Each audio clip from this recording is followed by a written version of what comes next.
Hello भाई, कैसे हो आप सब लोग। आई होप आप सबकी तैयारी बहुत अच्छी चल रही होगी। और कई लोगों के क्वेश्चंस आ रहे थे कि जीके जीएस के लिए कोई चैनल या कोई बुक बताइए जिनसे हम कम से कम समय में ज़्यादा से ज़्यादा सिलेबस कंप्लीट कर सकें, क्योंकि अब इतना टाइम हम जीके जीएस को नहीं दे सकते कि एक एक सब्जेक्ट की अलग अलग बुक लाकर जीके जीएस को कवर करें। तो जाहिर सी बात है, हमको कोई ऐसी बुक ही लेनी पड़ेगी ल्यूसेंट की तरह, जिसमें एक ही बुक में जीएस का सारा पोर्शन दिया हुआ हो। क्योंकि अब हम अलग अलग बुक लेकर सिलेबस ख़त्म नहीं कर पाएंगे। जिस तरह से अगर हम सोचें कि बर्णवाल ले लें और लक्ष्मीकांत ले लें या स्पेक्ट्रम ले लें, उन बुक को लेकर सिलेबस कंप्लीट कर सकें, तो अब इतना टाइम हमारे पास है नहीं। तो इसलिए हमको कोई इस तरह की ही बुक लगेगी, या इस तरह की जिसमें एक ही बुक में सारा जीएस दिया हुआ हो, या इस तरह की छोटी छोटी बुक्स, पतली पतली बुक्स अगर हम अलग अलग ले रहे हैं, जिससे हम जल्दी से जल्दी सिलेबस ख़त्म कर सकें। तो चलिए देखते हैं डिटेल रिव्यू की कौन कौन सी बुक हैं जो हम प्रेफर कर सकते हैं इतने कम टाइम में सिलेबस कंप्लीट करने के लिए। चलिए तो शुरुआत करते हैं एम पी जी के से। अगर कोई आपसे पूछे कि एम पी जी के लिए बेस्ट बुक कौन सी है, तो अधिकतर लोगों के मुंह से आपको सुनने को मिलेगा महेश कुमार बर्णवाल की बुक जो है वो एम पी के लिए बेस्ट बुक है। क्योंकि इसमें देखा जाए तो काफ़ी ज़्यादा दिया हुआ है, काफ़ी अच्छा एक्सप्लेन भी किया हुआ है, और इंडेक्स भी आप देख सकते हैं। इसमें लगभग 25 टॉपिक इनने कवर किए हैं। छोटा छोटा दिया हुआ है, चीज़ों को हाईलाइट किया हुआ है जिन चीज़ों को याद करना है। और बुक काफ़ी मोटी भी है, इसलिए इसे अगर अभी आप पढ़ना चाहोगे तो शायद ज़्यादा टाइम लग जाएगा कवर करने में।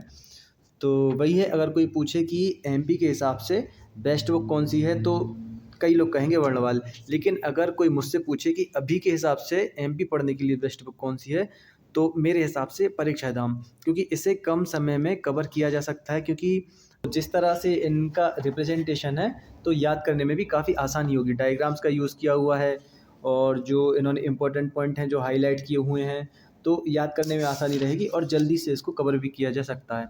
तो अगर एम पी जी के लिए बेस्ट बुक तो वर्णवाल ही है। बाकी अभी के लिए परीक्षा धाम को आप प्रेफर कर सकते हैं।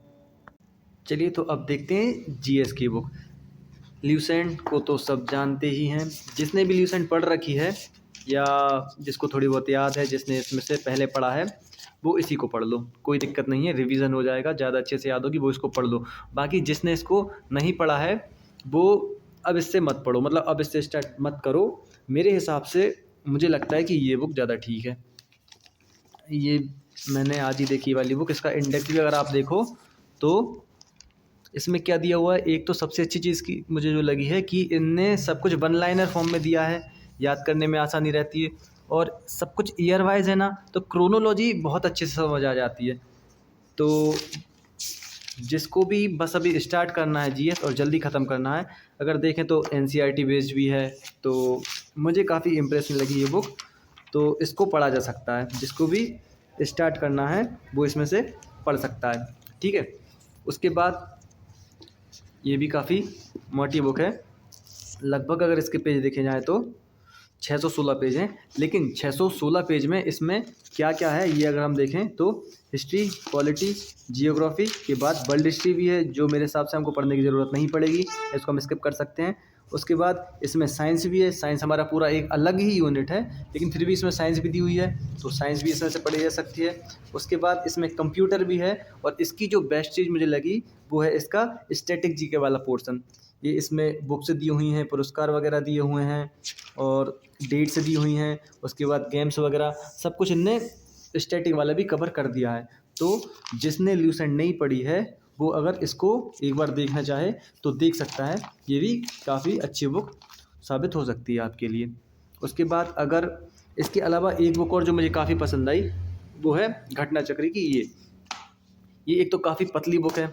उसके बाद इनका भी प्रेजेंटेशन बहुत अच्छा है, याद करने में काफ़ी आसानी होगी, और काफ़ी सस्ती बुक भी है, ज़्यादा महंगी भी नहीं है।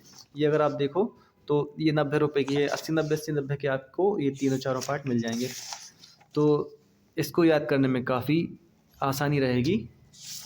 तो या तो आप, मेरे हिसाब से जिनने अभी नहीं पढ़ा है, वो या तो ये ले लो, जो किसकी है, किरण किरण पब्लिकेशन की है, और NCERT based one liner approach करके ये बुक्स आती है, वो ले लो। या तो फिर अगर ये ठीक लगे तो ये ले लो, जी के दृष्टि करके। इसमें भी काफ़ी अच्छे से दिया हुआ है, इसमें डायग्राम काफ़ी अच्छे दिए हुए हैं जियोग्राफी में।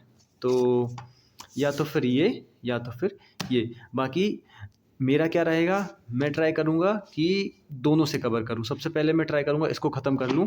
अगर ये मेरी ख़त्म हो जाएगी और मेरे पास टाइम बचेगा, मुझे लगेगा, तो मैं इसको भी पढ़ने का प्रयास करूँगा। बाकी मेरे खुद के हैंड रिटन नोट्स भी जो मैंने बना रखे हैं, और लगेगा तो मैं उनको प्रेफर कर लूँगा। तो बस यही था आज का हमारा बुक रिव्यू। बुक हमने एक्स्ट्रा रखी थी, कौन सी, एक ये बुक एक्स्ट्रा थी, एक ये बुक एक्स्ट्रा थी, ल्यूसेंट और बर्नवाल। तो जिन्होंने अभी तक नहीं पढ़ा है वो उन 2 बुक्स को छोड़ के इन तीनों में से कोई भी बुक ले लें। ये बुक ठीक रहेगी, और इन दोनों में से कोई भी एक बुक, जिससे जीएस कवर हो जाएगा। तो बस यही था आज का। अच्छा, ये हो गया हमारा बुक रिव्यू वाला पार्ट। उसके बाद जो अब ब्लॉग वाला पार्ट आता है, आज के हमारा ब्लॉग वाला पार्ट।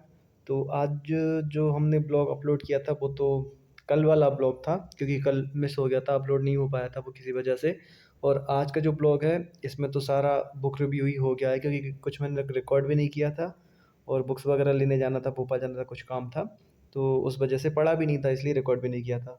तो कल से वही हमारा सेम कंटिन्यू करेंगे हम ब्लॉग, जिसमें हम प्रोग्रेस रिपोर्ट, क्या पढ़ा, कितना कवर हुआ, और सिलेबस किस तरह से कवर हो रहा है तो उसको टिक करना, वही सब कल से कंटिन्यू करेंगे। तब तक पढ़ते रहिए।